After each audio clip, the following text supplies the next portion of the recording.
Hello बच्चों, आज हम लोग जॉर्ज वाशिंगटन की कहानी पढ़ेंगे।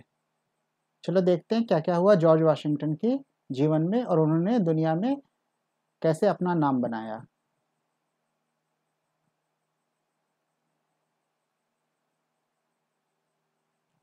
जॉर्ज वाशिंगटन का जन्म 2 फरवरी 1732 को वर्जीनिया, अमेरिका के एक साधारण फार्म हाउस में हुआ था। उस समय वर्जीनिया एक ब्रिटिश कॉलोनी थी। कॉलोनी का मतलब क्या होता है? जब एक देश पर दूसरे देश का कब्जा हो। जैसे भारत पर कभी अंग्रेज राज करते थे और भारत को अंग्रेजों की कॉलोनी कहते थे, उसी तरीके से वर्जीनिया एक ब्रिटिश कॉलोनी थी। युवा जॉर्ज को मछली पकड़ने और नाव चलाने में मजा आता था। नदी में जहाजों को तैरते हुए देखने में भी उसे आनंद आता था, पर उसे सबसे ज्यादा मजा घुड़सवारी में आता था।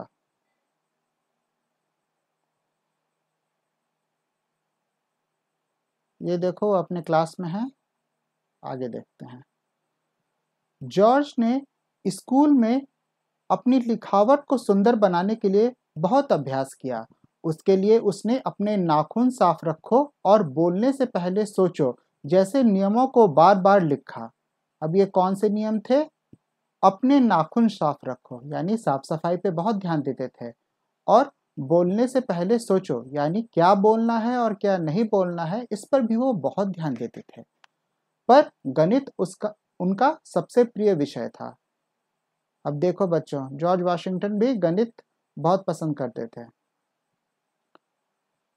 11 साल की उम्र में ही जॉर्ज के पिताजी का देहांत हो गया। जॉर्ज ने फार्म फार्म के काम में माँ का हाथ बटाया और साथ में छोटे भाई बहनों की देखभाल भी की। तो वहां पर कुछ खेती थी जिसमें जॉर्ज अपनी माँ का हाथ बटाया करते थे। एक दिन जॉर्ज को पिताजी के कुछ पुराने सर्वे के औजार मिले। उनका इस्तेमाल करके उसने एक सलजम के खेत और एक चीड़ के जंगल का सर्वे किया। जॉर्ज को सर्वे में बहुत मजा आता था। अब ये सर्वे क्या होता है? सर्वे से हम लोग किसी भी जगह के बारे में हम लोग जांच पड़ताल कर सकते हैं। ये खासतौर पे सिविल इंजीनियरिंग के लोग ज्यादा करते हैं। चलो आगे देखते हैं हम लोग इसके बारे में। तो देखो ये औजार लेकर के ये उस जगह के उस जगह के बारे में जांच पड़ताल कर रहे हैं कि वहाँ की जमीन कैसी है, पथरीली है, ऊबड़ खाबड़ है, कितनी दूर समतल है। ये सब इस सर्वे की औजार से होता है जो यहाँ जॉर्ज वाशिंगटन यूज कर रहे हैं, और उन्हें इस काम में बहुत मजा आता था। 16 साल की उम्र में जॉर्ज अपनी आयु से बहुत ज्यादा ऊंचा था। वो तगड़ी दिल डॉल के व्यक्ति थे। वो अपनी उम्र से कहीं ज्यादा बड़े लगते थे। तब उसे वर्जीनिया में जंगलों का सर्वे करने की नौकरी मिली, क्योंकि सर्वे तो उन्हें आती ही थी। अब देखो उन्हें यह नौकरी मिल गई सर्वे करने की। 1753 में जब जॉर्ज वाशिंगटन 21 साल का हुआ, तब वो वर्जीनिया की फौज में भर्ती हुआ। वो ओहायो घाटी में गया और वहां उसने फ्रेंच लोगों को अमेरिकी जमीन से हटने की चेतावनी दी। 1754 में फ्रेंच और इंडियन युद्ध शुरू हुआ। जॉर्ज वाशिंगटन इंग्लैंड की ओर से लड़ा। उसने फ्रेंच के खिलाफ युद्ध में वर्जीनिया की सेना का नेतृत्व किया। उसके बाद सभी 13 अमेरिकी कॉलोनियों में जॉर्ज एक बहादुर सैनिक और अच्छे लीडर के रूप में मशहूर हुआ। यानी कि जॉर्ज वाशिंगटन अब सब लोग जानने लगे थे। 26 साल की उम्र में जॉर्ज को मार्था कस्तिस से प्रेम हुआ। मार्था एक धनी विधवा थी और उनके 2 बच्चे थे। शादी के बाद वे माउंट वर्नॉन में जाकर बसे। वर्जीनिया में यह घर और फार्म कभी जॉर्ज के भाई का होता था। देखो उनका घर।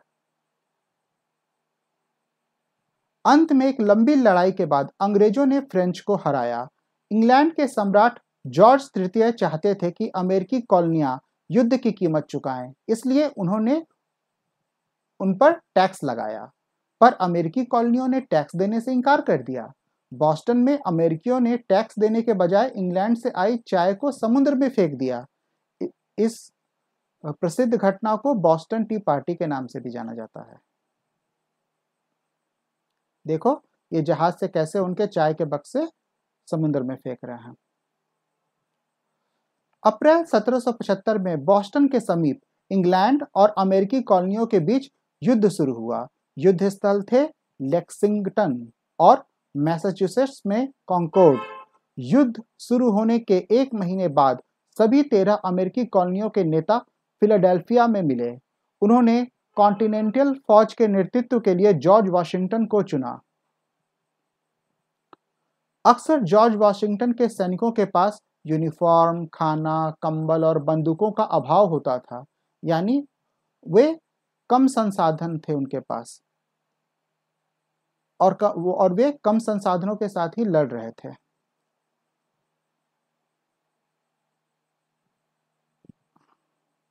यह युद्ध पूरे 8 साल चला। जॉर्ज वाशिंगटन और उसकी कॉन्टिनेंटल सेना बहुत बहादुरी से लड़ी। 1783 में जब अमेरिकी कॉलोनियों ने युद्ध जीता, तब जॉर्ज वाशिंगटन उनका हीरो बना, क्योंकि उन्होंने युद्ध तो जिता दिया था। बाद में यह 13 कॉलोनियां 13 राज्य बनी। इन राज्यों ने आपस में मिलकर अपनी एक सरकार बनाई, पर वो सरकार कमजोर थी। 1787 में एक नई सरकार का गठन हुआ, जिसकी अपनी कांग्रेस, सुप्रीम कोर्ट और प्रेसिडेंट था। उस समय जॉर्ज वाशिंगटन पूरे अमेरिका में सबसे लोकप्रिय लीडर था। 1789 में जॉर्ज वाशिंगटन को अमेरिका का पहला राष्ट्रपति चुना गया। 1792 में उसे दोबारा चुना गया,